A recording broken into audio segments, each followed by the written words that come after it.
अध्यक्ष जी, हम सांप्रदायिक हैं। हाँ, हाँ, हाँ,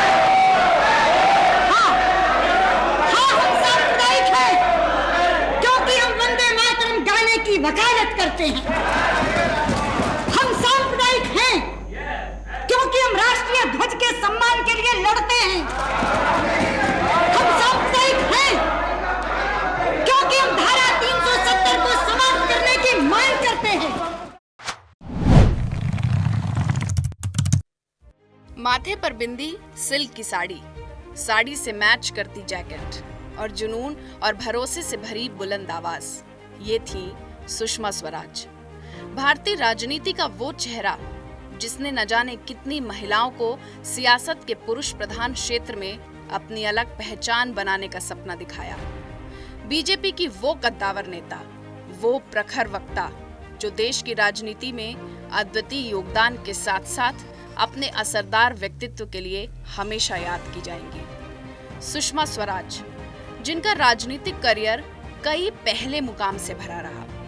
किसी भी सियासी पार्टी की पहली महिला प्रवक्ता, दिल्ली की पहली महिला मुख्यमंत्री, बीजेपी की पहली महिला कैबिनेट मंत्री, पहली फुल टाइम विदेश मंत्री, लोकसभा में पहली महिला नेता प्रतिपक्ष और अकेली महिला सांसद जिन्हें आउटस्टैंडिंग पार्लियामेंटेरियन पुरस्कार से नवाजा गया।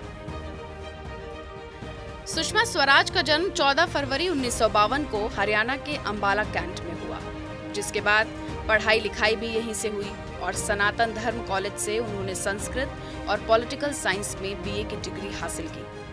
यहाँ सुषमा अखिल भारतीय विद्यार्थी परिषद की छात्र नेता के रूप में उभरी और कॉलेज में लगातार 3 सालों तक एनसीसी की सर्वश्रेष्ठ कैडेट भी चुनी गई, जिसके बाद सुषमा स्वराज ने पंजाब विश्वविद्यालय से कानून की डिग्री ली। साल 1973 में उन्होंने सुप्रीम कोर्ट में वकालत की प्रैक्टिस शुरू कर दी, तब उनकी उम्र सिर्फ 20 साल थी। इसके 2 साल बाद जुलाई 1975 में सुषमा स्वराज ने अपने सहकर्मी स्वराज कौशल से शादी कर ली। देश में इमरजेंसी के दौरान सुषमा स्वराज और स्वराज कौशल जॉर्ज फर्नांडिस की लीगल टीम का हिस्सा थे। भारतीय राजनीति में सुषमा स्वराज ने पहला कदम साल 1977 में रखा, जब उन्होंने हरियाणा में जनता पार्टी दल से विधानसभा का चुनाव जीता।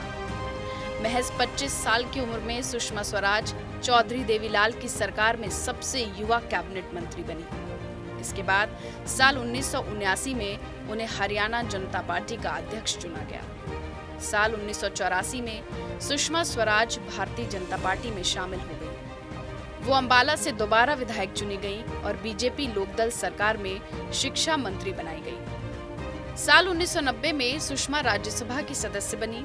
राज्यसभा में अपना 6 साल का कार्यकाल पूरा करने के बाद साल 1996 में सुषमा स्वराज दक्षिणी दिल्ली से चुनाव जीतकर लोकसभा पहुंची और अटल जी की सरकार में सूचना प्रसारण मंत्री बनाई गई। इसी दौरान सुषमा स्वराज ने लोकसभा के लाइव प्रसारण का ऐतिहासिक फैसला लिया था। अटल जी की सरकार सिर्फ 13 दिन में गिर गई, लेकिन इसकी प्रतिक्रिया में सदन में दिया गया सुषमा स्वराज का भाषण इतिहास में दर्ज हो गया।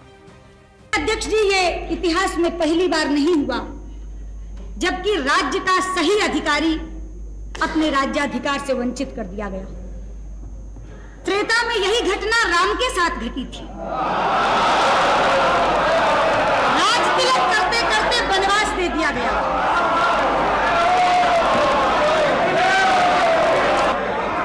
द्वापर में यही घटना धर्मराज युधिष्ठिर के साथ घटी थी, जब धूर्त शकुनी की दुष्ट चालों ने राज्य के अधिकारी को राज्य से बाहर कर दिया था। अध्यक्ष जी, यदि एक मंथरा और एक शकुनी राम और युधिष्ठिर जैसे महापुरुषों को सत्ता से बाहर कर सकते हैं, तो हमारे खिलाफ तो कितनी मंथराएं और कितने शकुनी करते। 1998 में बीजेपी दोबारा सरकार में आई तो सुषमा स्वराज को सूचना प्रसारण मंत्रालय के साथ दूरसंचार मंत्रालय भी सौंपा गया और इस बार उन्होंने फिल्म इंडस्ट्री को उद्योग का दर्जा देने का बड़ा फैसला ले लिया। तभी मदनलाल खुराना और साहिब सिंह वर्मा के सियासी झगड़े में दिल्ली बीजेपी 2 टुकड़ों में बंट गई और पार्टी का फैसला मानते हुए सुषमा स्वराज ने केंद्रीय मंत्री का पद छोड़ दिल्ली की मुख्यमंत्री बनना स्वीकार कर लिया। हालांकि दिल्ली विधानसभा चुनावों के लिए तब 2 महीने से भी कम का वक्त बचा था और प्याज के बढ़ते दामों के बीच बीजेपी दोबारा सत्ता में लौटने में नाकाम रही। 53 दिनों तक दिल्ली की सत्ता संभालने के बाद सुषमा स्वराज एक बार फिर केंद्र की सियासत में वापस लौटी। साल 1999 में पार्टी ने उन्हें कर्नाटक के बेल्लारी से कांग्रेस की राष्ट्रीय अध्यक्ष सोनिया गांधी के खिलाफ मैदान में उतारा। बड़ी से बड़ी चुनौतियां और पार्टी का हर फैसला स्वीकार करने वाली सुषमा स्वराज ये चुनाव तो नहीं जीती, लेकिन बेल्लारी की जिस सीट को कांग्रेस 12 बार जीत चुकी थी, उस पर सोनिया गांधी को उन्होंने कड़ी टक्कर दे दी। इसके बाद साल 2000 में सुषमा उत्तर प्रदेश से राज्यसभा सांसद के रूप में पार्लियामेंट में वापस लौटी और एक बार फिर अटल बिहारी वाजपेयी की कैबिनेट में सूचना प्रसारण मंत्री बनाई गई। साल 2003 में उन्हें स्वास्थ्य, परिवार कल्याण और संसदीय मामलों का मंत्री भी बनाया गया। साल 2009 के लोकसभा चुनाव में सुषमा स्वराज विदिशा से जीतकर लोकसभा पहुंची। हालांकि बीजेपी 2004 की तरह इस बार भी संसदीय चुनाव हार गई, जिसके बाद लालकृष्ण आडवाणी ने सुषमा स्वराज को 15वीं लोकसभा में नेता प्रतिपक्ष बनाया। तो है उनसे वफा की उम्मीद जो जानते भी नहीं वफा क्या है। अध्यक्ष जी, आप जानती हैं शायरी का एक अदब होता है, शेर का कभी उधार नहीं रखा जाता। मैं प्रधानमंत्री का ये उधार चुकता करना चाहती हूँ, एक नहीं 2 शेर पढ़ के। पहला, फिर उनके उधार हो जाएगा। पहला, प्रधानमंत्री जी, कुछ तो मजबूरियां रही होंगी, कुछ तो मजबूरियां रही होंगी, यूं ही कोई बेवफा नहीं होता। और मजबूरी क्या है? हमारी मजबूरी ये है कि आप इस देश के साथ बेवफाई कर रहे हैं, इसलिए हम आपके प्रति वफादार नहीं रह सकते।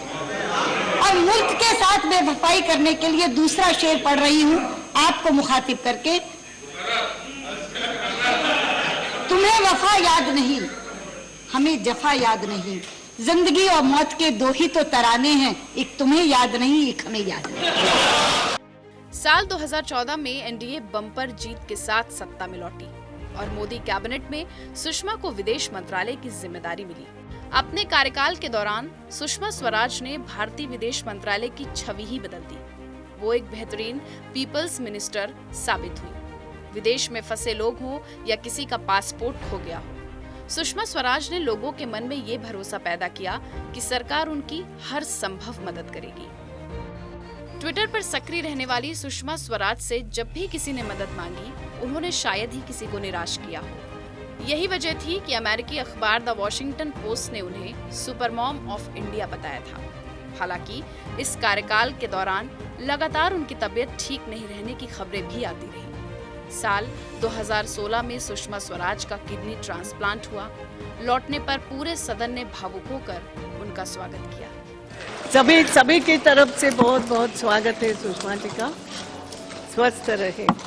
साल 2017 में जब डोकलाम में भारत और चीन की सेना आमने सामने आ गई, तब भी एक परिपक्व विदेश मंत्री के रूप में सुषमा स्वराज ने सीमा और संसद में मजबूती से सरकार का पक्ष रखा। जहाँ तक डोकलाम का सवाल है, मैं पहले भी कह चुकी हूँ, आज फिर पूरी जिम्मेदारी से कह रही हूँ कि डोकलाम बहुत ही परिपक्व कूटनीति के साथ सुलझा लिया गया है और फेस ऑफ साइट पर यथास्थिति बनी हुई है। एक तिल भर भी अंतर डोकलाम की स्टैंड ऑफ साइट पर नहीं हुआ। सुषमा स्वराज जब बोलती थी तो दुनिया सांसें थाम कर उन्हें सुनती थी। यूनाइटेड नेशंस में हिंदी में दिए उनके भाषण इतिहास के पन्नों में दर्ज है। इसी मंच से सुषमा स्वराज ने एक बार नहीं बल्कि बार बार पाकिस्तान को कड़ा संदेश दिया और साफ किया कि जब सीमा पर जनाजे उठ रहे हों तो बातचीत की आवाज अच्छी नहीं लगती। और हमारा दुर्भाग्य है कि हमारे यहाँ आतंकवाद की चुनौती कहीं दूर देश से नहीं बल्कि सीमा पार अपने पड़ोसी देश से ही आई है। और वो देश केवल आतंकवाद फैलाने में ही माहिर नहीं है बल्कि अपने किए हुए को नकारने में भी उसने महारत हासिल कर ली है। 9 दिसंबर 2016 को स्वयं मैंने इस्लामाबाद जाकर कॉम्प्रिहेंसिव बायलैटरल डायलॉग की शुरुआत कर दी थी। किंतु मात्र 3 हफ्ते बाद 2 जनवरी की रात को पठानकोट एयरबेस पर हमला कर दिया गया। आप ही बताएं अध्यक्ष जी, उस माहौल में बातचीत आगे कैसे बढ़ सकती है? 2019 के लोकसभा चुनाव से पहले सुषमा स्वराज ने खुद ये ऐलान किया कि वो चुनाव नहीं लड़ेंगी। जम्मू कश्मीर से आर्टिकल 370 हटाए जाने के बाद 6 अगस्त 2019 को सुषमा स्वराज ने प्रधानमंत्री मोदी को ट्वीट कर धन्यवाद देते हुए लिखा, मैं अपने जीवन में इस दिन को देखने की प्रतीक्षा कर रही थी। लेकिन किसको पता था ये उनका आखिरी ट्वीट होगा। इसके कुछ घंटों बाद ही सुषमा स्वराज ने इस दुनिया को अलविदा कह दिया। उनके निधन से देश ने न सिर्फ एक प्रखर वक्ता और कर्मठ नेता खो दिया, बल्कि उनके साथ भारतीय राजनीति का एक पूरा अध्याय ही समाप्त हो गया।